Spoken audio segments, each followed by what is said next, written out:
I don't know, buddy. How was Elko?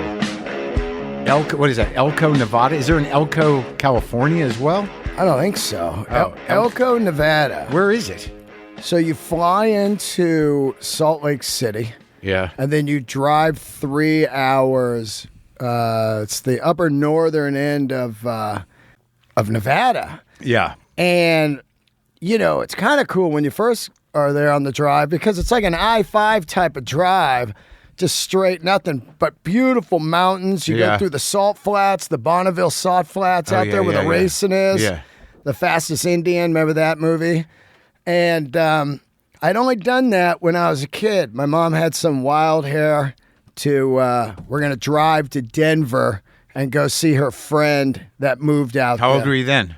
Real young. Maybe But like... you remember it. I do because she's like, we get in the water and we float at the Salt Lake City. That's what you remember as a kid. That's what I remember. Yeah, it's like magic. Yeah. And then you're just covered in salt. Oh, burning your horrendous. eyes? Yeah. Oh, my God. Not fun. No. I did that at the Dead Sea in Israel. Yeah. Yeah, and then but in Israel they have the mud.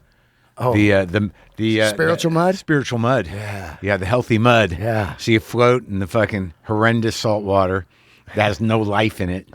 You come out covered in fucking salt. Yeah. And then you rub mud all over yourself like an idiot. And you're like, I think I'm good. I think I did it. Is this going to help? Yeah. No. But I hope you had a fun time. Yeah. So what's the club like up there? It's actually really cool. It's like a UCB type of black box theater, room. little theater? Yeah, a little theater. Yeah. And they do like plays and acoustic acts and comedy. So the shows were booked before COVID, and they were all sold out, 4 of them. Mm-hmm. So I said, How many seats? How many seats you move? 80 a show. That's good. Yeah. But this time, both early shows sold out. Both second shows, a ghost town. What? Yeah, no one in there. Maybe 15. No one. Oh, like fucking open mic night. That was it. And you know what? Yeah. Part of me was back there like, man, what? Let's just cancel these. And I was like, hey, man, they paid. You know how to do this. Yeah, they came. Yeah, work it out. So then I got the notes together and was like... Yeah, you just lay it out and be like, okay, well, this is what's going on. So it's just a few of us. Yeah. I'm used to this on my IG Live. I am. I'm used to it in my entire career. You know what I mean? Totally. And I'm still carrying the anger from driving through Salt Lake and going, man, fucking wise guys never had me back. So I'm out there with the rage. Yeah. And the late shows were fantastic. Of course. I know. It's always like that. You judge them. Because, well, it's not, but you're just, when you get out there and you realize, like, oh, it's just 15 people. Yeah. They came to sort of have a good time or whatever. Yeah. And because of that, because there's so few people, you can totally relax. Oh, yeah. And they're completely supportive. And the event that happens is it's not like a regular show. Yeah. It's another thing. It is. It's cooler. Yeah, because you can actually kind of riff, be honest, be open, take the space, as opposed to just worry about hanging on, getting every beat. I know. It's really who you want to be as a comedian, but in front of thousands. Yeah, but you know what? It's the bigger the room gets, the more stilted your timing becomes, and it becomes impossible to sort of create that organic bond in that same way that you can with just like 30 people, 40 people. That's what's been great about the store. Oh, yeah. Not just that all the fucking meatheads are gone and that, there's no weird pecking order or alpha trying to establish themselves. It's just sort of this egalitarian trip going on. A lot of the comics that I never knew or they were sort of on the periphery or kind of in, doing work is that it's a workshop, right? Yeah. So even in the main room, which I don't even know if it's at half capacity, but it's spread out. Right. It's like this is perfect for where we're at now because we got to work shit out. Yeah. And there's nothing on the line. No. And there's no more agents in there, and now I'm going between 3 of the biggest people ever, and it can't work out. And also just because the audiences are at a lower capacity because they have to be. Right. And there's not all this weird kind of buzz and expectation. Everybody's just kind of like, oh, good, we're out and we're going to try this. And it's actually, for me, it's been great because I can, try to work out some shit. Yeah, well, same here. Last night I was working these new bits because I left my goddamn joke book in Elko. So I was like, all right. Did they get back to you about it? Not yet today, which is weird, but maybe they get in there like 5. How much is in there? Like, what'd you lose? It's about 6 months of stuff. And Notes and everything? Yeah, I got most of it recorded because I've been working on stuff, but it's little notes in there. Yeah. You know, like, oh, try this or that. Stuff that you miss is in the book. Right. That's always in there. I barely told you that story about how when I worked up in where the fuck was it? I think it was at Roosters. Yeah. Rooster T. Feathers. Oh, yeah, Bay Area. Yeah. And I was in the middle of that separation. And I'd gotten in the habit during, I've done this, like during my divorce, it was during that. It was during the separation that led to that divorce from Mishna, where, I was just trying not to lose my mind and try not to fucking kill myself and try not to be so sad that I can't function. So people are like, you got to, write every day, man. Just, it doesn't matter what, just write. So I'm writing these journals about what I'm doing, who I'm fucking. I'm in the middle of a Viagra run. Whoa. And I'm just like, Viagra run. Yeah. I'm just out, I'm just writing all this shit down, honest shit, right? Yeah. And I'm working with fucking Jacob Siroff, who, he's all right. I haven't seen him in a long time. And he was married to a woman who was a comic. And they were both there. And I go over to their place and, to their hotel, and I'm hanging out, and I leave the diary there. Wow. And I'm like, what worse scenario than to leave a diary with a couple of fucking comics? Yeah. And I'm like, Viagra stuff, too. Oh, yeah. Well, I ended up putting that in my book. So, I owned it eventually. Yeah. But it was all in there. Yeah. And... Did you need the Viagra?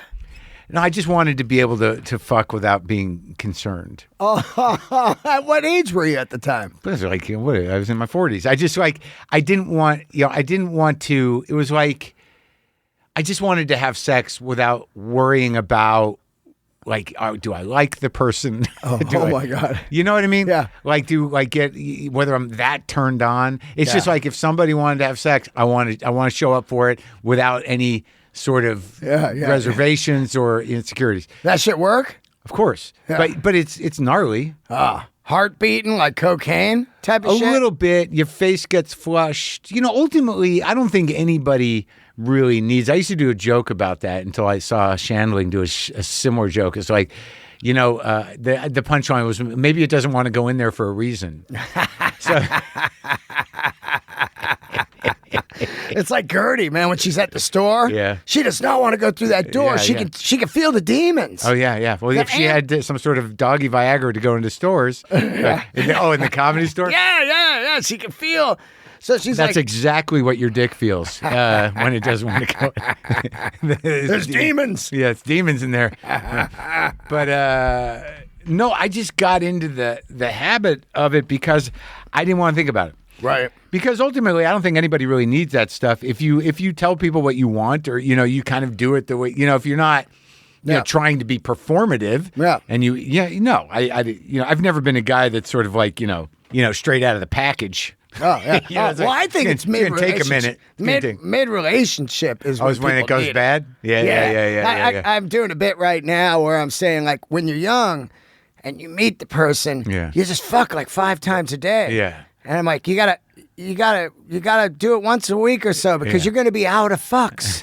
And that's why these people have these bad hobbies later in life, like Civil War reenactments, because they're out of fucks. Yeah, I used to do a joke about the Museum of Forgotten Hobby, like the garage. There's the canoe. Oh yeah. There's the guitar, and I don't know what I was thinking with the mariachi stuff.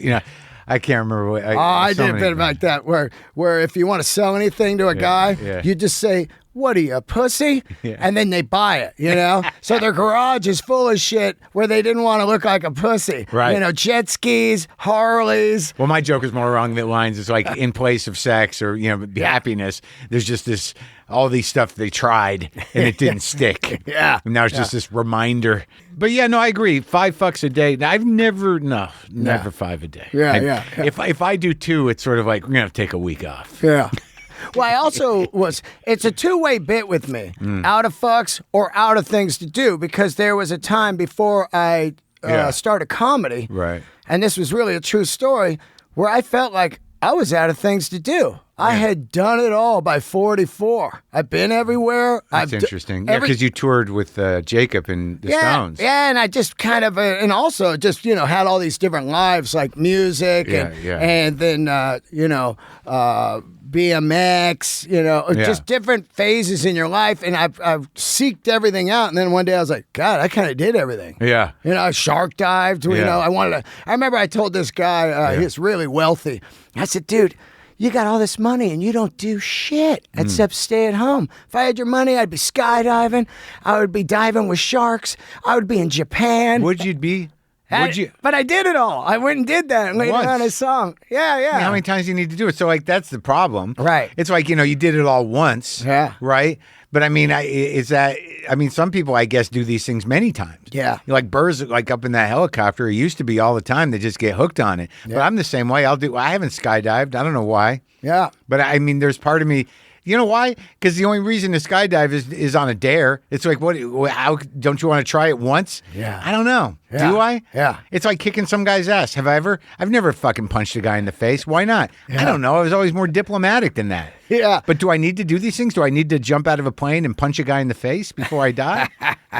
Maybe I can knock it out in one day. These were just things growing up, like Jaws had such an effect on me that I was like, I must go see these sharks. And I did the sharks 3 times. I love that. But skydiving. When you go down the cage? Yeah. I love it, man. Just to see them float by you and just to Can't you just go to the aquarium? No, they don't have great whites. They die in captivity. Oh, so it's to see great whites. Great whites. Where'd you go? Where were you when you did that? Australia? No, you go to Guadalupe Islands, which is about 200 miles off the coast of Tijuana, Cabo area. Yeah.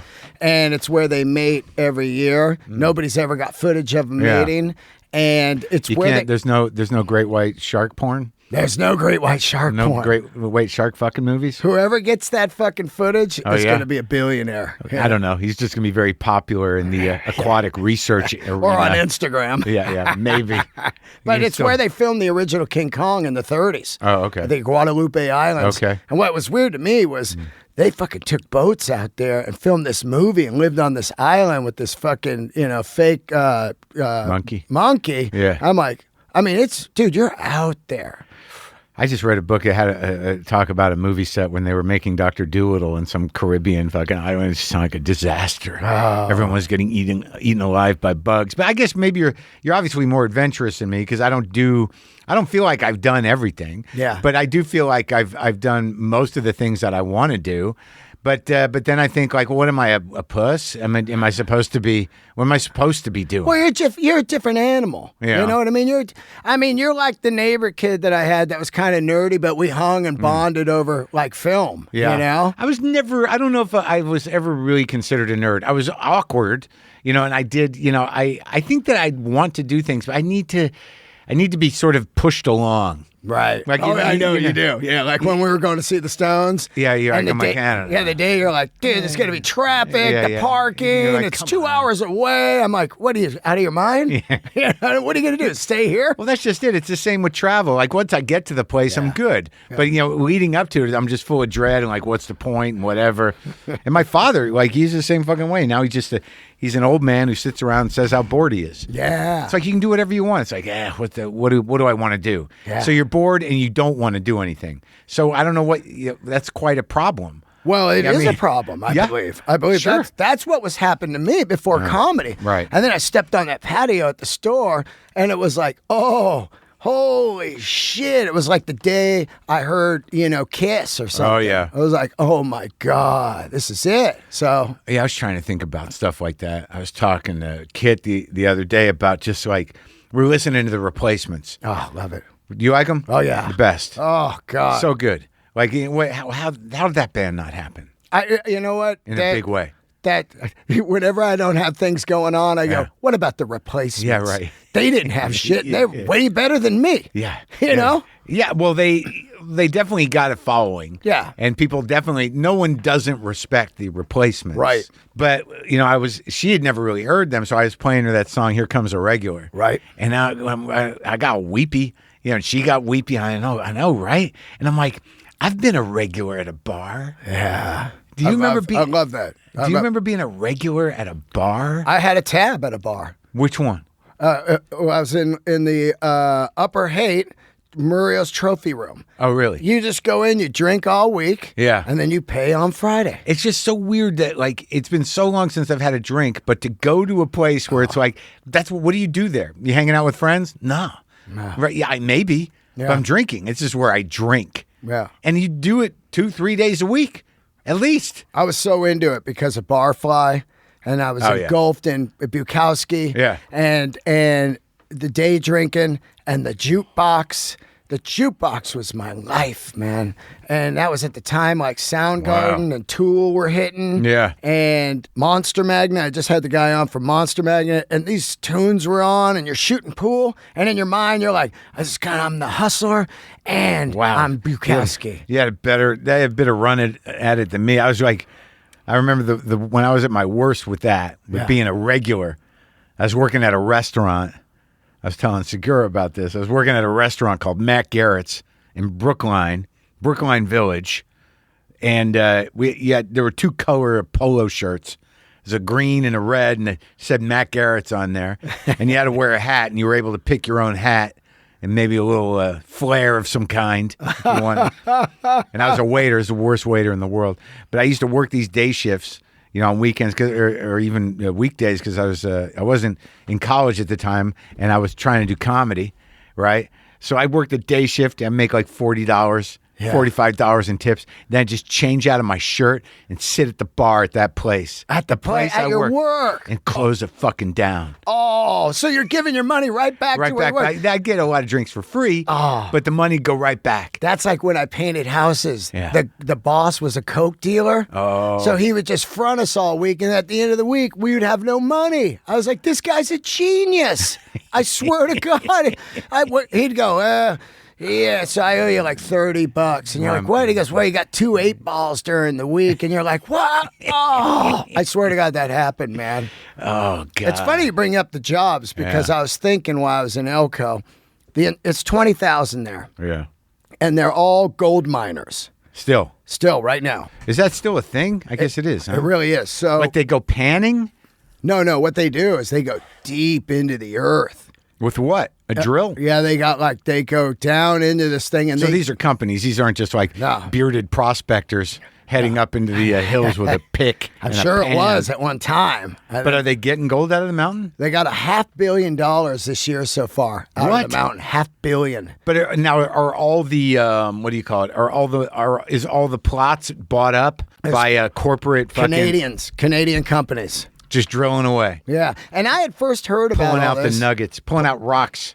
You don't even know because I did a movie in Ely, Nevada that's 3 hours from there, and they're the silver and copper mine there. So Nevada's just loaded with minerals. Yeah. And I went into one of the mines. Metals, not minerals. Isn't metals, precious metals. Yeah, precious metals. So I went into one of them, and it is it's obviously just state of the art. But what I was thinking is, what they do when you were just there, you went into a mine? No, I went in. I did a movie in Ely, Nevada, like 12 years ago. All right. And they took me in one. So they every morning go to this section in Elko where everybody parks their rods and they bus out 40 miles.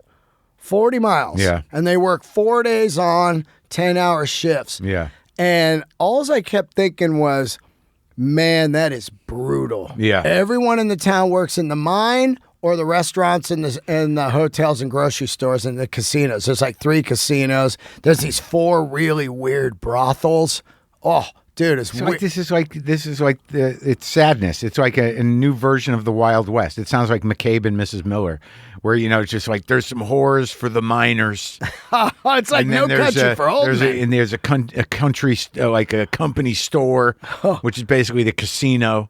Well, they have, it's really weird. It's all old school, and then across the freeway, they got a Walmart and a Home Depot. But no one fucks around there. They go to the old school town. And they all seem to be pretty damn happy because they're making crazy money, and they were making crazy money. Do they like maybe throw a nugget in their pocket occasionally? Oh, yeah, I know, right? That's what I kept thinking. Is gold still important? Gold is big money right now. It is? Oh, yeah, big money. As a matter of fact, gold 5 years ago was the way to go. It was so high. I think I got a couple of ounces laying around. Oh, really? couple of Krugerrants. Couple OZs. Yeah, got a couple of OZs of real gold somewhere in my safety deposit box buried in the ground.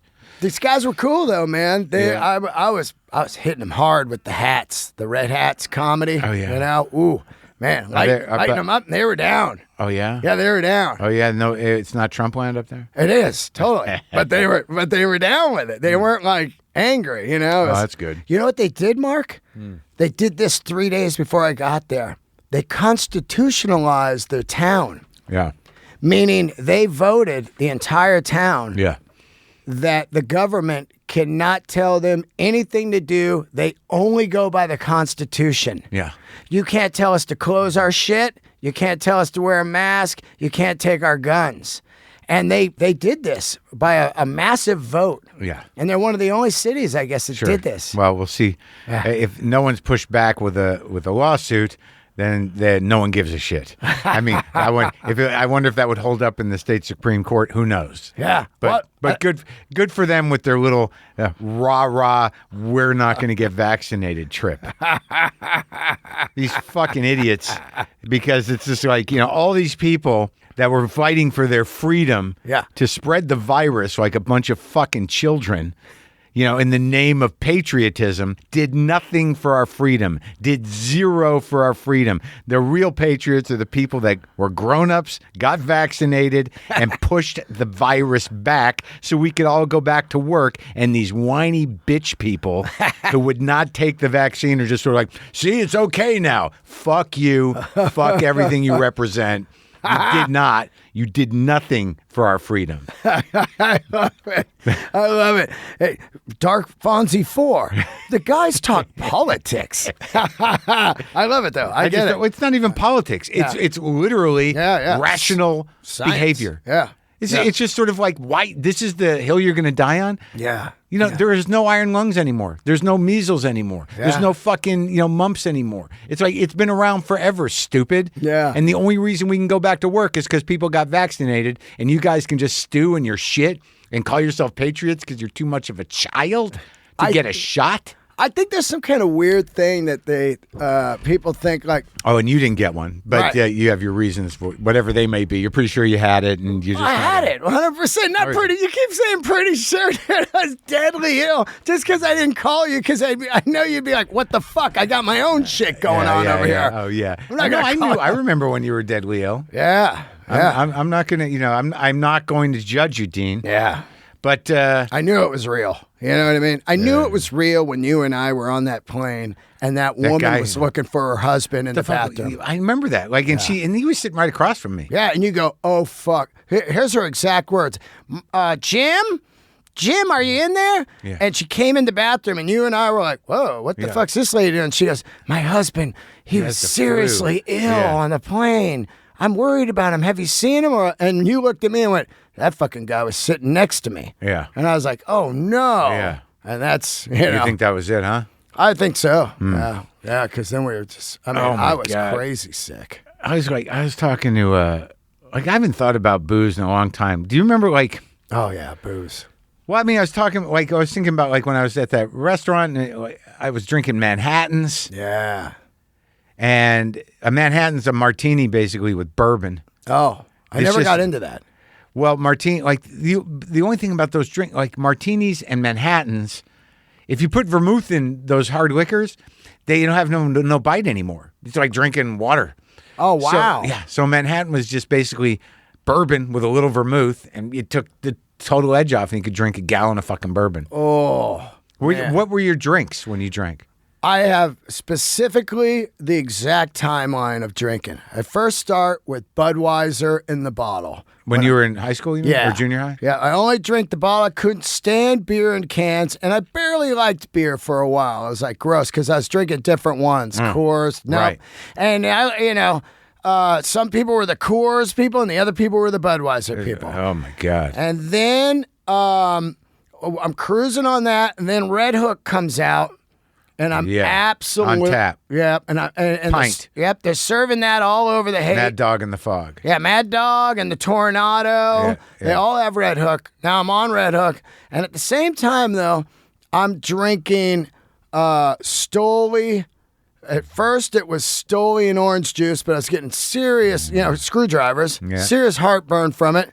Then I switched to grapefruit juice, really bad diarrhea from that every day. Yeah. And then I went to Collins. So here's what I drank. Collins mix? Yeah, Stoli Collins every night and Red Hook beers. And I drank that non-stop. And then Jaeger, Metallica came back from Europe, and I remember their big thing was Jaeger, and I started drinking chilled Jaeger. I remember Jaeger, but it's almost like an aperitif. Right, yeah, but you would have one like a starter. That makes I used to have this theory that Jaeger makes you do dirty shit. Oh man, I drank a full bottle and went lunatic at a Soundgarden concert. Yeah. And they threw me down in like 2 flights of stairs, the security. Oh, really? Oh yeah. I got up on stage and full stage dived out of my mind, like, yeah.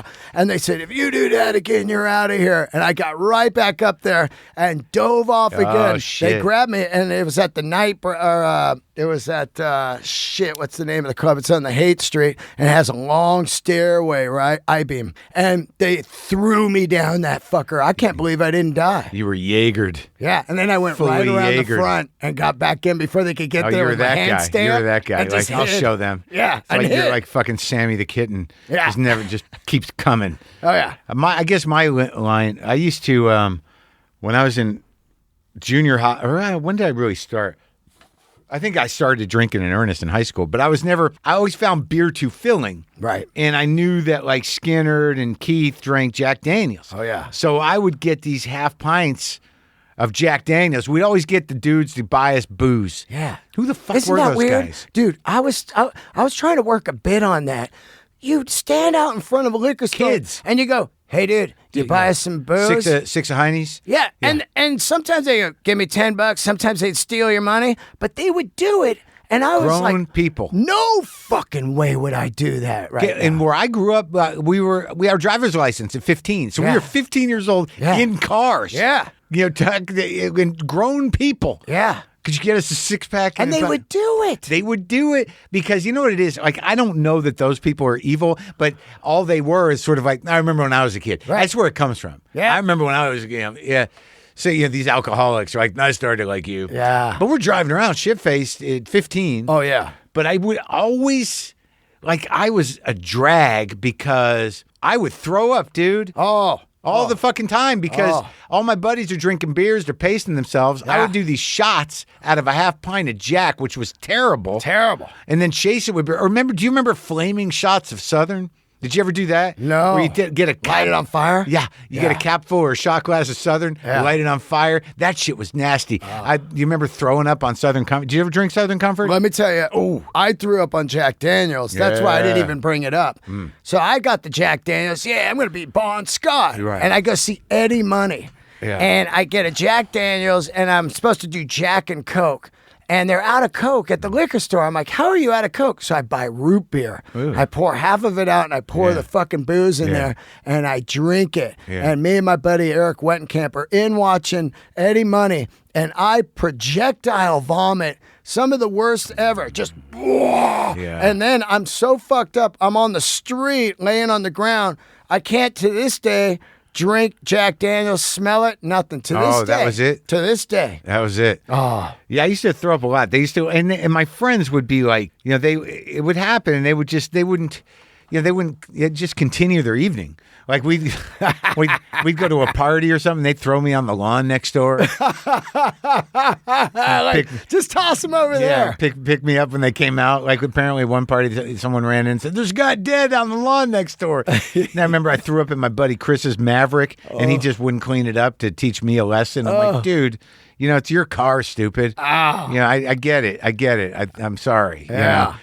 But I was always shooting that Jack Daniels, and I don't know that I ever. Oh, the Southern Comfort. And my friend Dave got into, German beers. We were drinking German beers. We knew some dude we went to school with. He's a Greek guy. His dad owned a liquor store, and sometimes he'd fucking set us up. It was always that kind of like, where are we going to get it? How are we going to get it? Yeah. Stealing it from people's parents' liquor cabinets. I had a fucking tab at a liquor store that they thought I was 21. And for years, I would just go in there and get stuff fronted to me for a week. And I'm fucking like 19, dude. Do you know? I've told this places, but do you know the Tom Bines story? No. My story. Well, we were all like 15, and we got fake IDs, right? Yeah.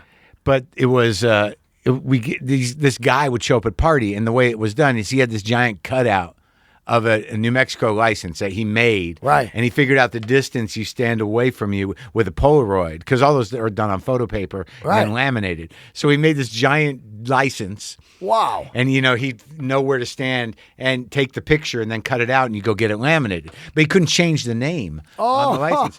So me and all my buddies got fake IDs, but we're all Tom Bines. Yeah. And we'd have to like pace ourselves when we'd go into bars. I'm like, you go in first, man. Wow. And then like we'd wait a few people and then like they didn't know. They didn't know that 16-year-old kids, they know. Oh, yeah, they know. When you look back, when you look at a 16-year-old, you're like, my God. oh, here come the 3 Tom Bines guys. Yeah, yeah. My guy was a genius with the fake ID. Oh, yeah. What he did was he would take it and he'd rub a little chalk over the number of the year. Yeah. And then he was like a mechanical drawing king.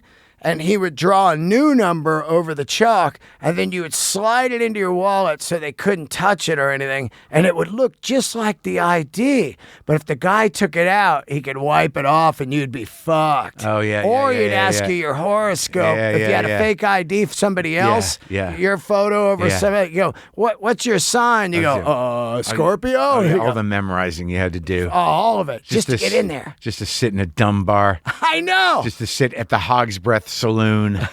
It's like you knew the bars that would let you in. Oh, and they were always the worst. Oh, yeah, they are. The worst bars. Yeah. 8 Ball Saloon. Yeah. That was the one I'd go to. 8 Ball Saloon. Yeah. Well, there was Ned's, but they didn't really let us in. I remember man, I remember when me and my buddy Dave went to New York. We were 15 or 16. We had our fake IDs. And at that time, the drinking age in New York was like 18 anyways. Yeah. And we went, we were staying in Jersey at my grandmother's house, drove into the city. He'd never been there before. And all we wanted to do was just drink beer anywhere. We didn't give a fuck about New York. Nope. It's just like we were at like a hamburger Hamlet having a fucking beer because they served us. We're like, we did it. Yeah, in same New with York Hawaii. City. Hawaii had the 18 and up. I immediately book a booze cruise. All you could drink for like $20, me and my buddy. Yeah. Dude, we're fucking partying. And 10 minutes in, you want off the boat, you're vomiting. Yeah. You drank too much. Yeah. Oh, I don't miss booze at all. McSorley's Ale House in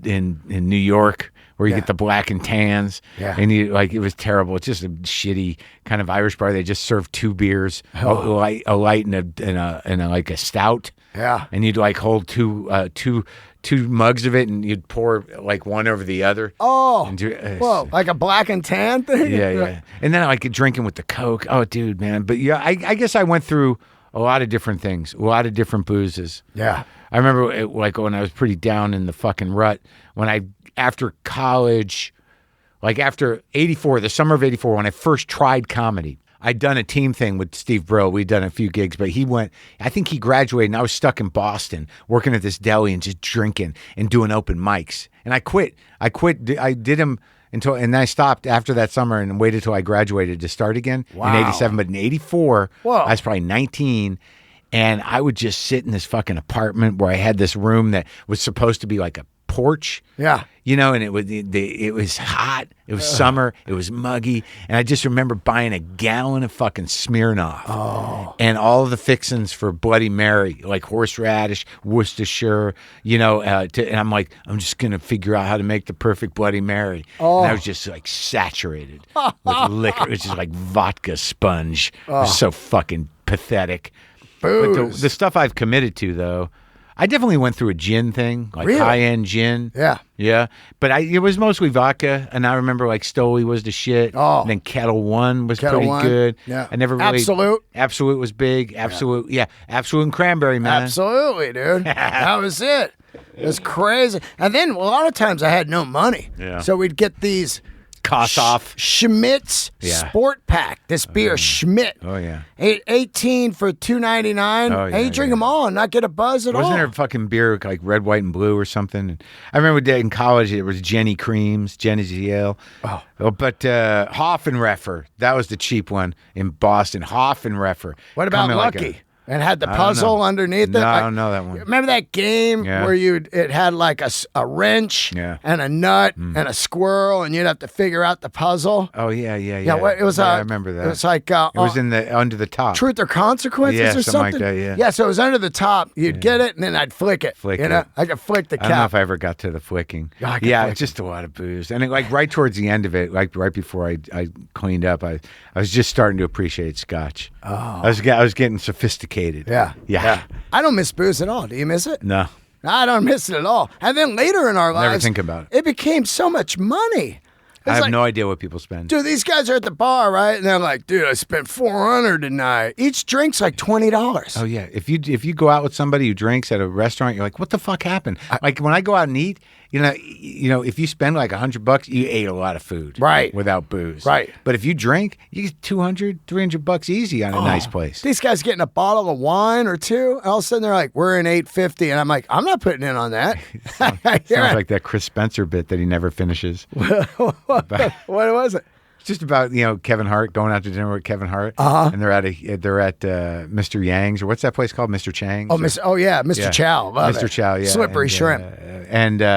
But he said everybody, they ordered off menu. Like that guy said, yeah, we'll just bring you stuff. And he said, don't ever do that. Well, apparently, he says the bill came to $1.3 million. What? And because he'd established that anytime he'd go out with Kevin, he's just like, Kevin will pay. Kevin will pay. Right. But apparently all these dudes were there eating, and Kevin's like, I only had a Coke. I ain't paying for shit. Whoa. Yeah. Oh. But he doesn't ever finish. I don't know how it ended up. It always ends with, his wife saying like, we'll take it. And he's like, no, we will. He said, I hit her in the throat so fast. Yeah. But he doesn't finish, what happened. And I've watched him do it 3 times. I'm like, what happened? Yeah. Yeah, but even cigarettes, too. Cigarettes are like $10 a pack. We quitting. Just took a picture. $10. Is it? In New York, they're $20. What? There's a different tax in New York. They're $20. For a pack of cigarettes. Pack of cigarettes, and they're $10 here. I just took a picture, and I was going to post it up on my Instagram. Like, glad I quit when it was $2.50. Yeah. You know? Yeah. Wow. I remember getting cigarettes at the Husky station for 60 cents. Wow. Is that possible? Well, I'd get them for my mom, and they were 75, and she would send me with the note to the Lucky grocery store. Yeah. And I'd get her the God. I could. My mom would smoke Kent. Oh, Kent with the 2 red stripes. Remember that, right? That was Tarrington. Oh, Tarrington. That's what my mom smoked. Okay. Tarrington. Yeah. Yeah. Kent was sort of a beige package, had fine lines across it, and then there was the True. Remember True? Oh, yeah. With the weird filter. The weird filter that was like a plastic star. Yeah. Remember that? Yeah. So many different cigarettes back then. Now there's only like 4. Marlboro's got 90 different kinds, though. Right. Oh, yeah. Like, there's not just the red. Let me get Marlboro Reds, All different kinds. What about how many cigarettes? I went through so many different kinds of cigarettes. Oh. So many different kinds of cigarettes. I started with, what did I start with? Oh, my buddy smoked Lucky Strike, no filter, because his dad smoked that, so he'd steal them. Love them. Those are too strong for me. They're too strong for anybody, but they taste so good. It's roasted. Said it right there on the package. It's roasted. I can't tell you, Mark, how much, there's nothing in my life that I hate more than cigarettes. Nothing. Now. Nothing, dude. Now. When someone is smoking, I don't get it. You kind of look at it, it's like you're just blowing smoke out of your face. I'm angry. Oh, really? At the smell and also the disrespect. They don't give a fuck. It's so weird. All I'm thinking is like, how old are you? Yeah. You're still doing that? Yeah. You know. Yeah. You know. Yeah. So, but some people can't get off it, man. Oh, they dude. can't get off it. I mean, like, I knew enough to get off the cigarettes. At least it took me forever to get off the nicotine, but God damn it, did I love them. I remember the first time, I remember why I smoked, again, Keith Richards. It was Jack Daniels because of him. Of course. And then I read an interview with him. They asked him what kind of cigarettes he smoked. He said, I think he said Marlboro Reds, Marlboro, sometimes Marlboro Menthol. And I'm like, Marlboro Menthol? Ooh, Where do you get those? Yeah. Where the fuck are or Newports, he said. Newports. Oh, Newports. They're hotter than ever. So I tried to, I just started trying shit. Yeah. When I was in high school, I was 14, 15 years old. I tried Winston's. They were a little too strong. Yeah. The Camel filters were pretty good. Yeah. Marlboro Reds stuck. Yeah. But I remember, trying. I remember finding the Marlboro Menthols. They were hard. and they were kind of cool to look at. So like I was just trying. I buy packs of all these things. I have different packs around trying to. But like I was so committed to finding the right cigarette. Same with me. You know? Yeah. And I'm looking at Matt Dillon and the Outsiders. Right. What's he smoking? Right. I'm looking at Keith Richards. Yeah. Then I'm looking at Marlon Brando on the Wild One. I want the ultimate cigarette. Yeah. But everything always came down to me with no money. Because I played music so long, I had no fucking money. Remember the generics? Oh, generic. But here's a great one. I did some shows for that when Lucky Strikes came back out. Oh, yeah. And the filter, the rebranding. Yep, the rebranding. Yeah. And I did some concerts for them. And they fucking gave me like 20 cases. Oh. So we had them in our rehearsal studio. We just smoke. And then it's just down to like, these are gross, but they're free. You know? Man, like when you're buying cartons, that's like, that is so fucking horrible. Oh, on the tour, we would go through the Indian reservation, and they were like $8 a carton on the res. Buy 'em, man. So we'd just fill up the van. Just cartons of and I settled right into the American Spirits Blue. They didn't happen for me. Oh. Because they came later. That's the shit, dude. I wonder when they came, because I was already trying to stop, I think.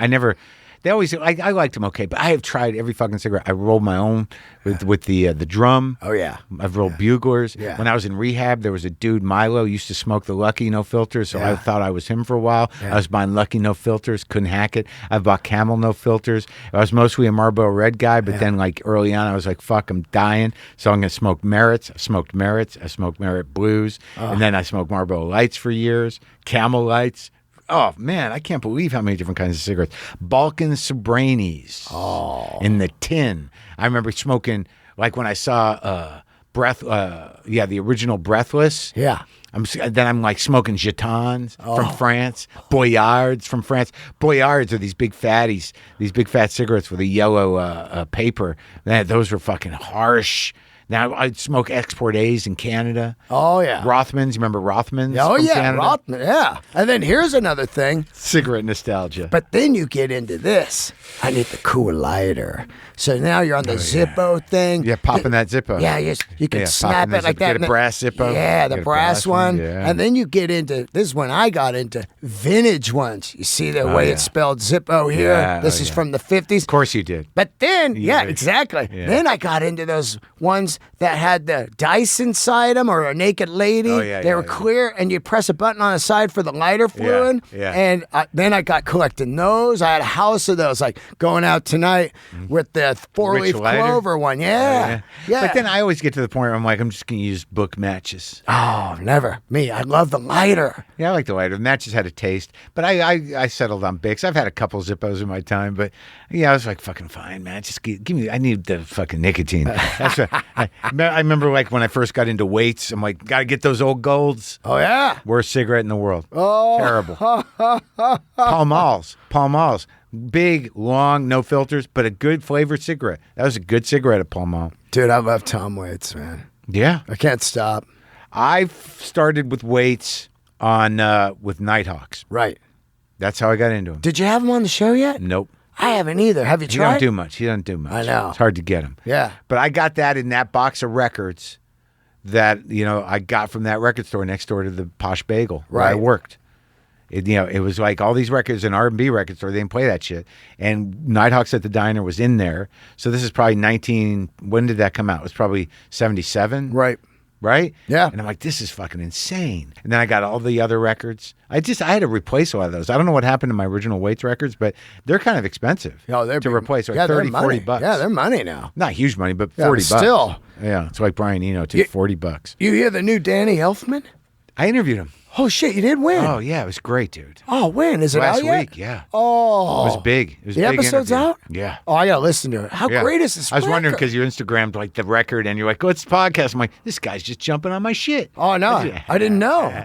I didn't know. It was good, man. I went deep. We went good. It was good. People love it. Wow. I saw Oingo Boingo. Yeah? Back in the day at the Us Festival. I'm on the outside. Oh. I'm on the outside. I saw them, Wallet Voodoo, The Clash, Stray Cats, Pretend, all of them, See, like, even with concerts, I didn't, like, you lived a different life than me, man.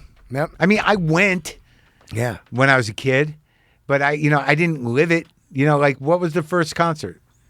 Oh, well, I mean, I was going to see like weird fake bands. Or like when you were a kid, Yeah, Kiss and, AC/DC, Ted Nugent. when you all were in that. high school? Yeah. Or junior high? Junior high, my mom was taking me out. The first thing, and I keep forgetting My about parents this. took me to see Peter Frampton. Oh, Rad, you saw that? Yeah, on the Frampton Comes Alive tour. 76. Yeah, because I was a kid, right? Right. So I was 13 years old, right? The first thing I saw was Beatlemania, the fake Beatles. I saw Beatlemania on Broadway. Right, yeah. I saw it Yeah. in San Fran. I was like, whoa. Right. I saw that, and they took me to Frampton. Wow. Bad seats, shitty seats at the yeah. Pit Yeah. in Albuquerque. They took me to see, I believe I saw Sonny and Cher. Wow. They took me to see that. Shitty seats. Wow, Sonny and Cher, cool. Yeah. What else did we go to as a family? I just remember at one of those concerts, like I was growing a pot plant in front of the house. Oh, your dad didn't know? No, they knew, and they thought it was kind of funny. Wow. They weren't that concerned. Wow. And I wasn't really smoking. I just grew it. I'm not even sure where I got the seeds. It grew really big. And the one thing I learned about growing pot in the front, and this was before Sensimilla, it was before yeah. hybrids. It was just this big, dumb, hempy pot plant with no buds. With the big old leaves. Yeah, exactly. Yeah. No flowers. Yeah. But the one thing I learned about growing pot in your yard is like, don't show too many people. Oh, yeah. Steal it. Yeah. Oh, immediately. My buddy was the king of stealing weed. Yeah. And there was a time where he would just hit me up. He'd go, tonight, 3 a.m., dude, found a greenhouse. We're going to hit it. And we'd just be out in the middle of nowhere. And he would rob these greenhouses of their fucking weed. That's when the cola buds were happening. Yeah. And he would raid them and make crazy money, you know? And it was his life. That's like you can get he's murdered. like a outlaw. Yeah, oh yeah, he loved it. It's like a cattle rustler. He's a weed rustler. He was. He would be driving down the road and he'd go, you see that? That looks like a greenhouse out there. Like far away. He'd get binoculars and he'd go, that's got to be a greenhouse. And then you'd walk through fields of mud and shit and then you get in there, it wouldn't be a greenhouse. You'd be like, oh, dude. We never got into the crime when I was in high school. But the weed, so I'm at Frampton and I rolled a shitty joint out of fucking this bad weed that I grew. Yeah. And I just remember my whole family's up there in the shit seats, literally 2 rows from the top of the fucking pit. Yeah. And my dad goes, "Got any of that pot you're growing?" Whoa. And I'm like, "Yep." And my mom's like, "Barry, don't. No." Oh, really? Yeah. So we lighten it up, smoking it with my dad. Wow. I don't think we got high. Wow. And, well, he wants to be high for Sonny and Cher. Oh my God. I smoked some of that early weed. It was such a weird high. Yeah. It would come on and you're like, And you just whoa. had a headache. Yeah, and then you get this headache. Yeah. Were you around during Paraquat? Yeah. Remember that? Yeah. They were trying to tell people they sprayed it with Paraquat so Right. you wouldn't smoke weed. It Right. would kill you. Yeah. Wow. Yeah, burn your lungs out. Yeah. But I was just like, what the hell were we just, the shit we used to do out of boredom and drunkenness Yeah. is like, there's one thing I don't even want to talk about because it's just so shitty. Just shitty vandalism. Oh, yeah. But the one that we enjoyed the most was going to the mall parking lot. Yeah. And Burnouts. Burnouts, but putting carts in front of the car. And getting them going at like 50 miles an hour and just let them run into fucking lampposts and curbs. Oh, man. But so many times, like the wheels would just melt off. Yeah, sparks would be just destroying shopping carts. Vandalism was a big thing Pellet guns, dude. around me. Pellet guns.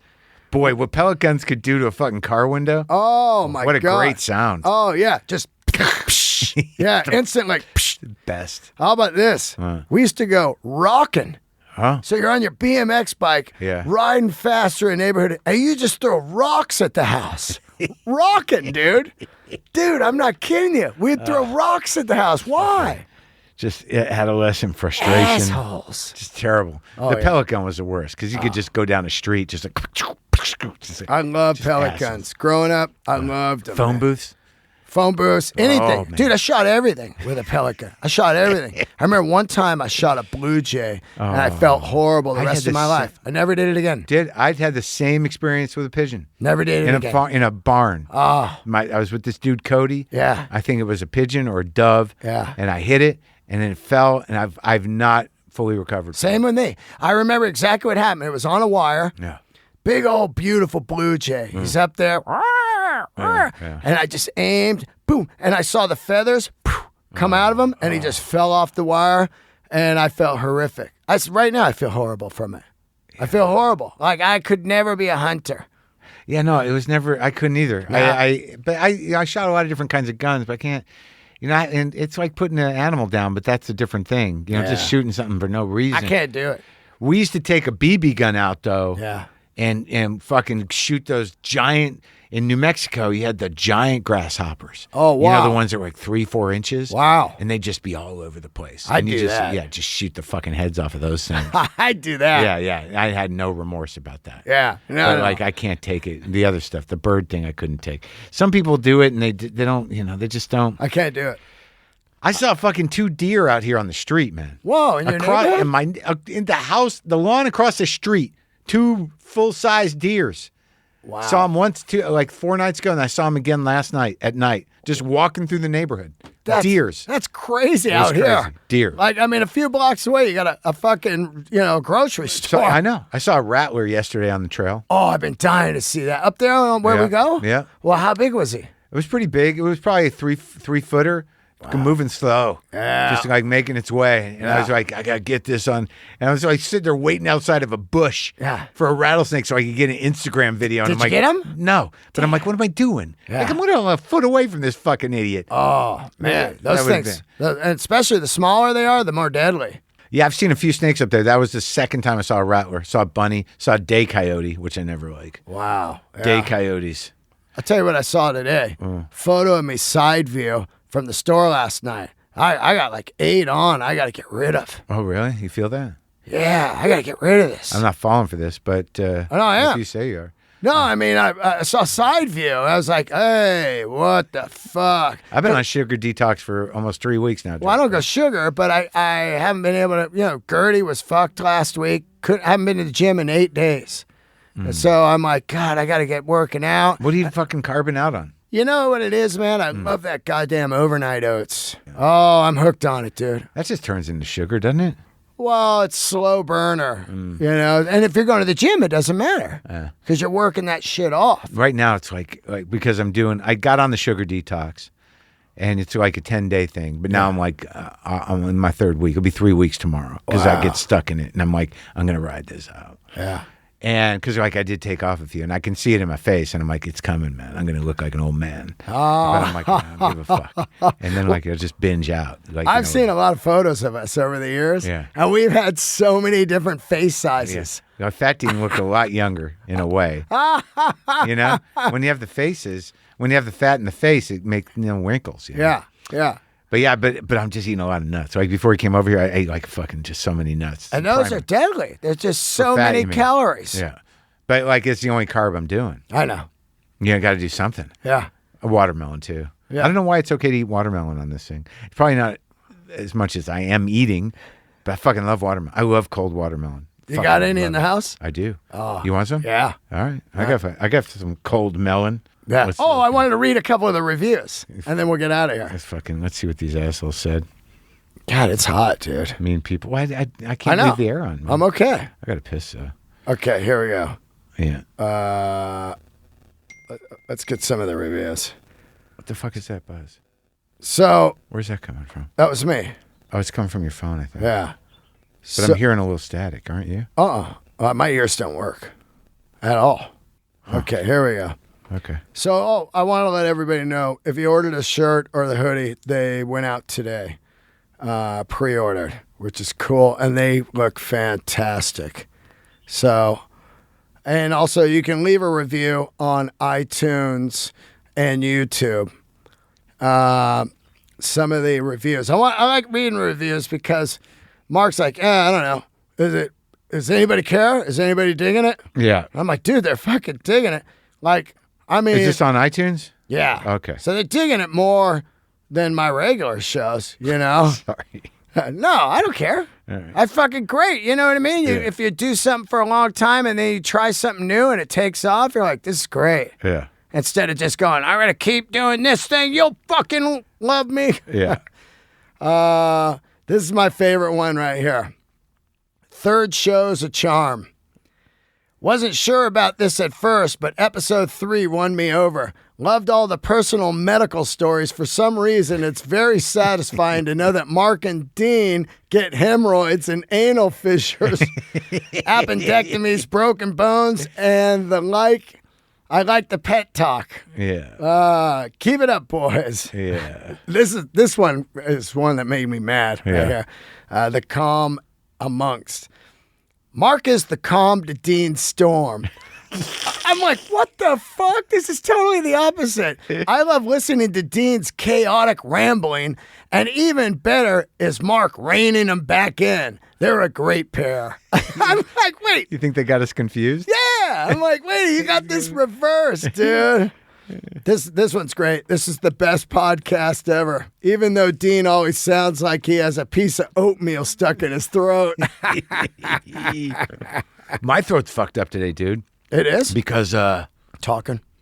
no, yesterday I had to go in for the last day of recording for that Bad Guys movie. Oh, yeah. And they'd saved all the. I didn't know about these things. I guess because it's really my first animated feature. Right. But they saved the efforts for the last day. You have to record efforts, which is just 3 pages of noises. Really? For the characters. So it's I need 3 kinds of grunts, like ooh. Oh, yeah. Yeah. It's like zoinks. Yeah. Yeah. Zoinks. Yeah, yeah, and all different sounds, like Whoa. like now you need to be eating like. So I got to do all these like and like pa. Yeah. So I got out of there. I'm like, fuck, dude, Oh, yeah. That's where. because the character's a snake, and I had to make some noises and shit that fucked my throat up. Is that all the reviews? Is there more? Oh, no. There's so many, dude. There's fucking. You know what's great about It it? is hot here. Yeah. When I was talking to some people about the show, they're like, wow, these reviews are fantastic. Yeah? That's what they said. Yeah. What's his name over at Libsyn? Oh yeah, Yeah, Rob. Rob. He Yeah. goes, these reviews are fantastic. Is it getting any numbers? Yeah. It is Doing good. all right? Yeah. It's getting great numbers, dude. Really good. Well, sell some ads. Well, that's what I'm doing right now. All right. Check this out. Is it on Spotify? No. How do we do that? I You don't want to. to. Oh, No. okay. All right. Fine. No. Women, if you ever wonder what men talk about when they're alone, Yeah. here's your chance to find out. Food, guitars, watches, hemorrhoids, cars, comedy, music, religion. It's all covered. Yeah. Just no sports or cigars with us. Yeah, 0 on that. 0. I love it. No sports or kids. There's 298 reviews. Really? Yeah, yeah. And it's 4.9 out of 5 rating. Oh, that's good. It's great, dude. It's Yeah, great. man. I just I was telling Segura today. I said, yeah, me and Dean are doing our version of your little 2 bears in a cave business. Yeah. Except we got no kids, no cigars, no sports. We just talk about music and boots and having fun and the other. He's like, oh, so you're talking about the fantasy that Bert and I have. Yeah. As a life, you're living the fantasy that we want to have. It's funny because I gave Bert Kreischer a makeover. He didn't do it though, but Oh, yeah. I gave him a full makeover. What, boots and pants and everything? Well, he was like, well, what would you do with me? And I was like, well, because he wanted to get a motorcycle. I told him what motorcycle. I told him what watch. Did he buy a bike? No, His wife's not going to I let told him him, don't get a bike. You're Him. gonna hurt I yourself. was like, come on, you can't get a bike. Not that guy. I mean, you know what I mean? Yeah, I think it seems like he can barely handle walking. How's your sets been going? Good. Yeah, I felt good last last night. Last night got wild, man. I got I'm pushing the envelope. Oh yeah, Yeah. I felt good last night, but I'm working on this long closer like you had on your last special with yeah. the Pence thing. Yeah. So it's really hard to work that because you got to go there. Oh yeah, and you got to stay there. You got to stay there, and you got to do another piece of your bit to get into it. I know. Yeah, with the 15-minute sets, it's really hard to do that because you really just got to do like 2 jokes up front, Right. and then do it. That's what I'm doing. Oh, That's good. I'm just to try to get it. Yeah, that's how you got to build that shit. I'm kind of into it though, but there's Oh, something. it's great. It's great to work a long bit. I love it. Because when you finish it after a few months, you're like, wow. And then you burn it on a goddamn dumb special or whatever. And it's like, because that's done. Yeah. Well, there's some huge bits I don't do anymore. I was talking to Stone Gossard from About comedy? Pearl Jam. Let me ask you something. Yeah. So, on your Instagram stories, you put they remastered Animal? Yeah, it's coming out, man. I can't wait. Dude, what is this remastering albums that are like, not even that old? How could they have fucked it up the first time? Oh, wait, you mean Pearl Jam? Yeah. Oh, no, they the first two, like, dude, 10 sounded weird. It was washed in a weird reverb and stuff. And they got 2 different mixes on that now, which is cool. And then they remastered that one because it was mastered for CD back then. Oh, okay. Everything was popping hot. I get it. Yeah. I get it. That makes sense. We got to see what I have because, Yeah. The Cameron Crowe's company. Yeah. That's who they're with, right? The Yeah. record, that label. Yeah. They sent me all those fucking Pearl Jam records. Love it. But it was a couple years ago. Would those be the good ones? Yeah, They they're must the be. good ones. Oh, They're those the good. good. Okay. I'm back on them, man. I know. I'm You're. Yeah. Why don't you get Eddie? I'm trying. You were talking to Stone. You know that guy? No, I got him on the show. Oh, when? For episode 600. It's coming good. out in 4 weeks. You already did it? I did it yesterday. How was it? He was fucking great, dude. Yeah?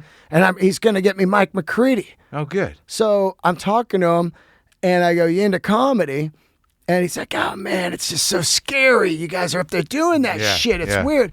And I said, yeah, I'm thinking of doing a record. I'm going to finally do one that I like. Oh, boy. Yeah. Why don't you send him the other 3? No, I'm ready. And he said he'd put it out on his label. Oh, that's cool. Loose Groove, dude. Oh, that's cool. That's cool. That's good. It's like a no-brainer. Like, it's not going to cost him nothing. Oh, I know, and I got to do it just to be on Stone's label. Yeah, run 1,000 copies. See what Yeah, happens. fuck yeah. Yeah. I'm fired up for that. Tom Rhodes was. He's got a record. He just did a vinyl. Tom, Oh, he did? He's left it over here. Yeah. All right.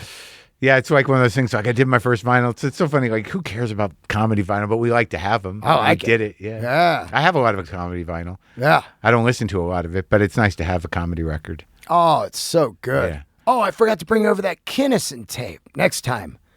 Oh. I got the one from, KMEL, Alex Bennett. He's on there for like 2 hours just going cuckoo.